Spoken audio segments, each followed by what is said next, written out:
Okay, welcome back, guys. It's all over. Six Nations 2017 now, all done. I know. Ended in a bit of disappointment for England, but we'll talk about the game in detail in a bit. But we'll just start by summarising the tournament as a whole, and we're going to do a section we haven't done for a while, where Alex asks me some tricky questions, and I just see if I can wing it. Yep. So go on there now, straight in there. Okay, so for me, how do you introduce relegation into the Six Nations? I think it's got to the point. Well, hang on. You're saying that. You're saying relegation has to happen? I think you've got to a point where you need some Straight in kind with an of opinion. you need some kind of relegation in there. How would you introduce it? That's a great question. And thank you very much to, we've got a couple of Georgian subscribers who've been asking a few questions about this sort of thing, so that's great. Italy aren't good enough for the Six Nations, okay? I don't want to do them down particularly because they try really hard, got good coaching, got some good players, but they're just not good enough. The Five Nations, I think, would be great back as the Five Nations, really competitive. Yeah. Georgia are a very good team, but they need time to develop, and I don't think pitching them straight into the Six Nations is actually the way to go. So I would relegate Italy, but I would look to form a kind of a second-tier tournament under the Six Nations, but above the European Championship. Italy, Georgia, about the same level. Could you fly in teams like Japan, USA? I don't know. Comment below how that might work, but I just think, yes, relegate Italy, but let's not just promote Georgia or have a playoff. Let's create a middle tier to develop them, and actually, that will do them justice. I think it's kind of twofold, isn't it? It's not just a case of kind of developing the international scene. It's also you've got us up high here today. For me, it's also about how would you develop the club system in Italy, which I think that's where all the issues stem from. The other major countries that are part of the Six Nations at the moment, club structure is superb, very competitive. That's right. And that's where I think Italy struggled to get that next generation of competitive players. They're punching above their weight. In the Six Nations, they're playing above their level. They're punching above their weight, and they do well, but if you get beaten every week, it's just not good for psychology. No. And it's just not good for their development. So you need to get the right level of competition, and that's what I think they need to do. Okay. Right, question 2. Okay. Did France cheat at the weekend? And the word cheat is quite important in this in this answer. Well, the probability is that they did. Okay. We don't know 100% for sure, but it looks like it. Everyone thinks they did. The French coach wasn't denying it. They were coming up with some crazy stuff. I know it's not about the cheating, but the French coach saying, he could bite himself and weird stuff like that. But the prop clearly didn't have a concussion. Had he taken a mild knock to his head before? I don't know. Who knows? It's going to be hard to prove either way, but I think the doctor could be in trouble if he has misled the referee, because the referee clearly was annoyed by the whole thing. He couldn't prove there wasn't a head knock, and he couldn't say he's not coming off for a concussion check. So he had to send him off. So I think it's all down to that doctor who will take the can, to be honest. We'll see. I mean, is it all down to the doctor? I mean, he's got to get his instructions from somewhere. I think it is, because we remember Bloodgate when Harlequins used the blood capsule. Sure, Dean Richards told the doctor to do it, but this guy's a doctor, or it was a physio in that case, and they are responsible for their own actions, their own patients, and they fully well know they can't fake medical stuff. Sure, you sanction the coach as well if he said it, but it's worse for the doctor because he could potentially lose licences and things like that. So the next kind of part to that question is how do the IRB kind of sanction this as a... Because at the end of the day, you want to protect the integrity of the game, and this is an integrity issue, isn't it? That's right. I mean, I'm pretty sure they'll say, we thought he might have had a head knock, but I think there will be sanctions. Definitely, like I said, against the doctor, probably against the coach, because it is a loophole.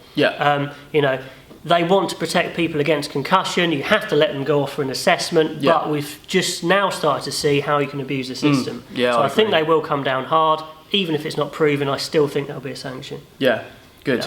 Okay, excellent. I've done all right there? Yeah, you've done well. So if you were going to be picking a back of the tournament, who would you go for? Okay, now, like I said, subconscious England bias. Back of the tournament for me is Elliot Daly. Okay. Because I think this guy is a find. He's a real... Well, he's not a find because he played in the under-20s outside Owen Farrell, but...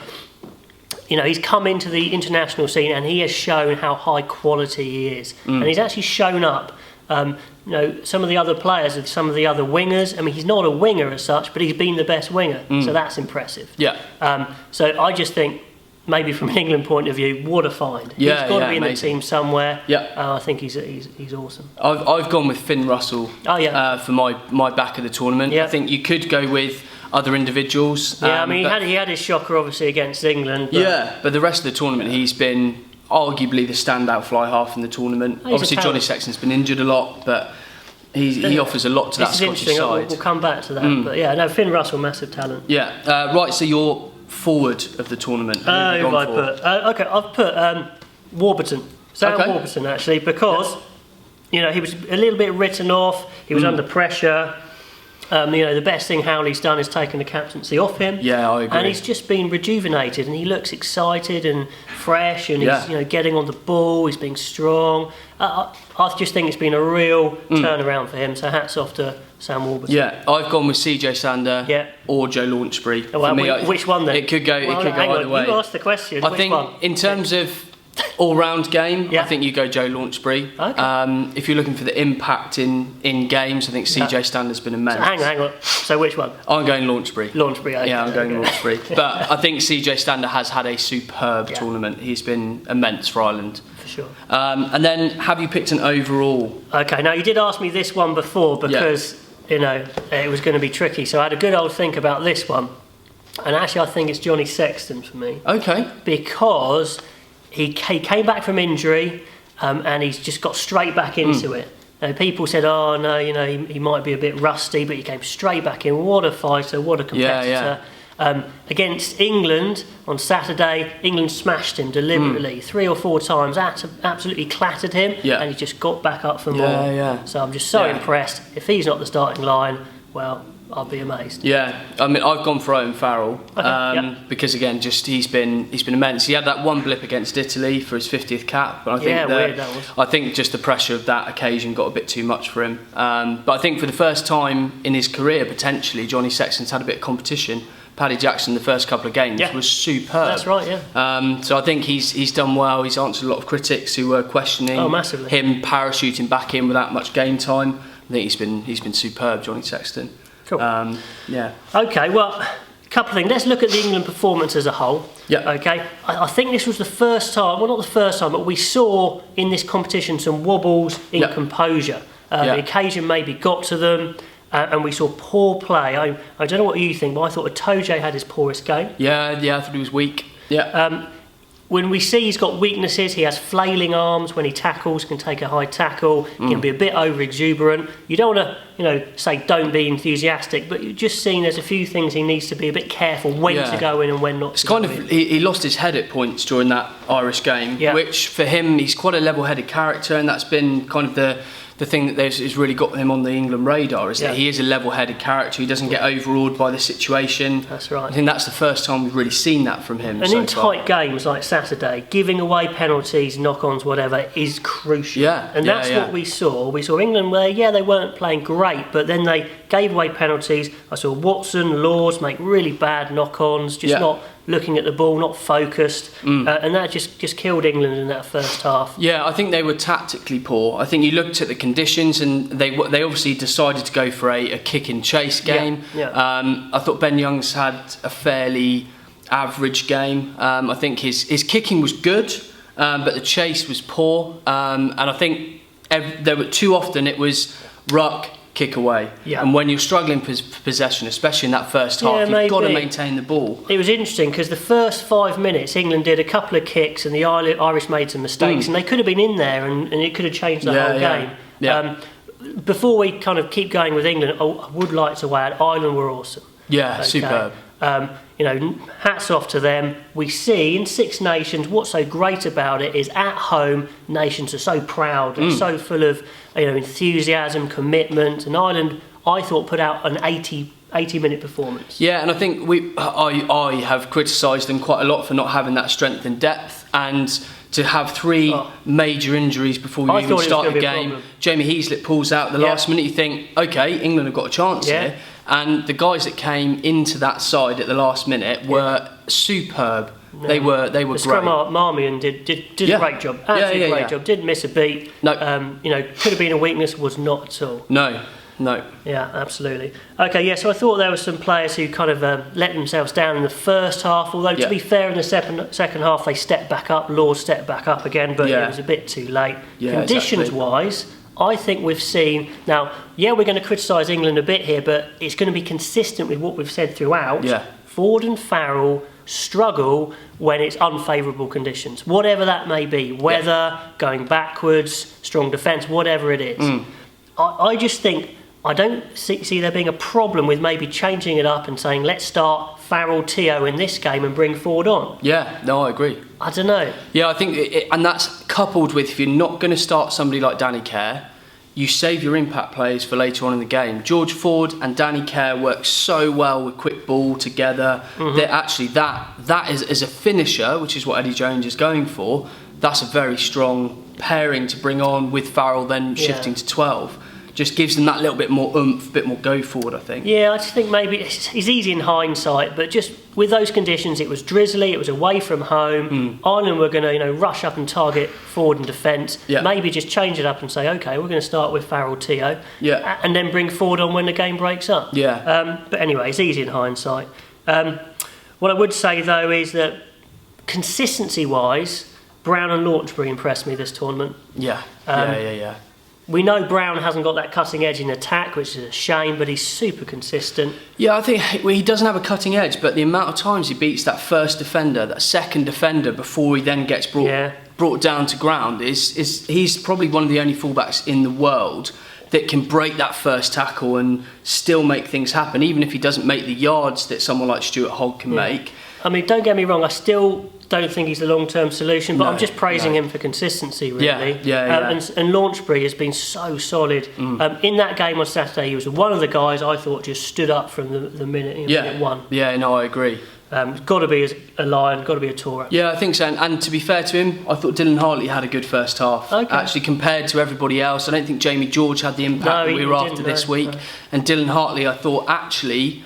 He was consistent with his line-out throwing, ball carried well, tackled well. Yeah. He had his best game, I think, so far. I've got a big point about the line-out. Before I do that, we're talking about Lions here and there. Next week, we're going to do our big Lion selection show. We're going to sit around the table and thrash it out. We're going to come up with one team. And if we disagree, we're going to find a way of resolving that somehow. Come up with one team, whole squad. We're going to do the whole squad and the starting team and the captain. It's going to be fun. Yeah, it'll be good. Watch out for that. But line-out wise, England had a problem. And they said something about Omani coming on at the start, mucked up their line-out plans, but it's a bit of an excuse. What I didn't like was they did not compete at the line-out at all. No. And they just let Ireland get so much quality ball, just not competing, and that really annoys me. And sometimes I get it, you let them catch so you can hit the drive hard. And they did that a few times, but even in the middle of the park, they didn't challenge the ball, and it was a real problem there. Last year, Itoje and Cruz in the second row were making mincemeat of Australia's line-out ball. I agree. It wasn't even in the game on Saturday. I think we just didn't disrupt it enough. Ireland were great going forwards. They had a lot more than England had to offer going forwards, I thought, on Saturday. And if you're not going to compete, you need to then do something else to try and disrupt that ball, like you say. Absolutely. I mean, I would say, as a whole, looking back on it now, the disappointment's gone a bit. It's about right that England are the champions without being Grand Slam champions and not the world record holders, because they're good, but they're not that good yet. So. No, I think Eddie Jones said as much after that game from seeing his interviews, that actually I think for this English side to be brought down to earth with a bit of a bump in Ireland, I think is not such a bad thing. I mean, it was a tight game. 13-9 is a tight game. Could have gone either way, so it's not a humiliation. Would like to add that actually for the first time this England side have shown how ill-disciplined they were. I think that's one of the characteristics, that they have been very disciplined compared to the England sides of old. And there's a couple of silly penalties they did not need to give away. From Itoje as well. He gave away silly penalties. When he's making mistakes like that, England are a bit rattled. Yeah, and I think that was a big characteristic from Saturday, was the ill discipline, which we haven't seen much of so far. Absolutely. Okay, I just want to summarise up the nations quickly before we finish up. Italy, we've covered there. France, tell you what, they are so weird. They went from Sant-André's team when they were straight up the middle, boring, one-dimensional. Now they're offloading everywhere, no structure, which is fine if you have amazing players like Philippe Sellard, Blanco, Castagned, and they do not have any of those players. No. And again, it's the kind of Italy effect with Sergio Parise. You feel sorry for Louis Picamol on that side. Yeah, he's the class player. He is the class player in that outfit, and he's not getting the opportunity to really put his skills out there, I don't think. France just need to find a middle ground. It's like, yes, you can offload and be creative and play what you see, but let's have some sort of structure to fall back on. Yeah, exactly. They just don't. No. And it's just weird. I mean, they've actually done okay in the rankings of the table, but I thought they were poor. I think they've been lucky with a few games that they've sneaked at the last minute. They've not been great. They played Wales, and obviously Wales will be gutted to lose, and they're just going to be so disappointed this tournament, Wales. Yeah, exactly. I think they've played pretty well in patches. Yeah, they have. But they've got a lot of flair in that side. The two guys on the wing, exciting, big, strong, they've got a lot of flair quick. On the bench. And they've got a lot of flair that doesn't get enough game time, I don't think. Sam Davis I'm talking about, basically. But Wales have kind of bottled it at certain times. They're fifth in the table, which seems a bit ridiculous. Some of their attacking against France I thought was excellent, but then they cough up the ball. Yeah. So, psychologically, composure, they're not there. You know what I think about the coaching structure needs to change. Yeah, I think it's just been a bit too predictable from Wales. I think you have somebody like Ross Moriarty who is very close to the kind of find of the tournament for them in some aspects, and he gets taken off after 60 minutes every game, no matter what impact he's having. And I think it's a tricky one because their back row is their strongest position. I think Tipuric, Warburton, whatever his name is, Moriarty. They've been excellent. So it's a tricky one. Scotland have actually had a really good tournament. I just wonder how much that England loss will dent their confidence.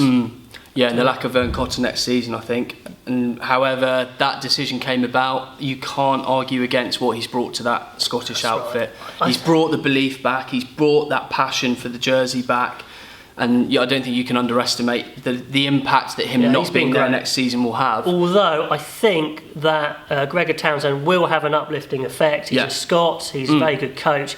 I think it will give them that boost they need following that England loss, actually. So I think it's going to be okay. Looking forward to that, although they've showed they need more strength and physicality, front row, back row. Yeah, exactly. Ireland, what do you make of them then? Again, similar to Wales, bit hit and miss. Some games they've turned up and they've been outstanding. Some days they've looked a little bit headless chicken. Some days they've had their line-out's been outstanding, like against England.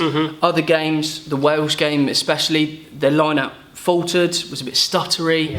I think Conor Murray and Johnny Sexton make a huge difference for that side. Although against England, Conor Murray not being there, I don't think actually had an adverse effect on them. I think Ireland are a class team, okay? They're coached unbelievably, they've got some quality players. They will be gutted they lost against Wales, but again, we see the home advantage playing there with Wales winning. They will see this as a tournament that got away, I think. Yeah, exactly. Because England were vulnerable, particularly early on. And they even beat their strongest team at the end. So I think they will be gutted they didn't take the 6. Yeah, and I think it's that change of coaching staff, Andy Farrell coming in and working on the defensive side of things. I think they've stepped it up since he's taken over, and it's that injection of fresh ideas I think has really helped Ireland. Yeah, I think England and Ireland are comfortably the best two teams in that tournament. Yeah, no, I agree. Just quickly looking ahead, we'll do all the line stuff next week, stay tuned for that. But I'm looking forward to the England tour in the summer, just to see players like Sinclair, Genge, George, Robson maybe, and Zach Mercer possibly. Yeah, huge talent coming through. With the England under-20s looking really strong in their Six Nations campaign. I mean, they won the Grand Slam, as did the women, so a lot of England teams doing well. I just think actually losing that last game, obviously I'd have loved them to have won that last game, they will have slightly less lines going. So I think that will help their summer tour a lot, actually. They can bring in these youngsters with a lot of old heads around. I think that's probably in the long term it might be the best thing for them. Yeah, exactly. Okay, awesome. So next week we will post the line selection dilemma, the big debate. So stay tuned for that, and until then, enjoy your rugby.